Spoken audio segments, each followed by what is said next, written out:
হে দুনিয়ার মানুষ, তোমরা গণতন্ত্র প্র্যাকটিস করেছো, কিন্তু গণতন্ত্র তোমাদেরকে শান্তি দিতে পারে নাই। হে দুনিয়ার মানুষ, তোমরা সমাজতন্ত্র প্র্যাকটিস করেছো, সমাজতন্ত্র তোমাদেরকে শান্তি দিতে পারে নাই। শতাব্দীর পর শতাব্দী ধরে তোমরা রাজতন্ত্র প্র্যাকটিস করেছো, কিন্তু রাজাদের অত্যাচারে অতিষ্ঠ হয়ে তোমরা বিপ্লব করেছো। তোমরা প্রমাণ দিয়েছো রাজতন্ত্র তোমাদেরকে শান্তি দিতে পারে নাই।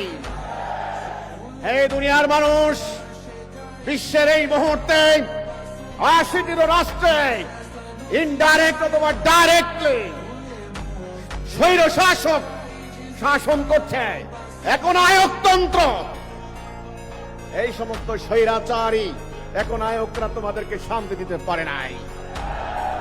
তোমাদেরকে শান্তি দেওয়ার জন্য আল্লাহর দেওয়া জীবন ব্যবস্থা চলে এসেছে।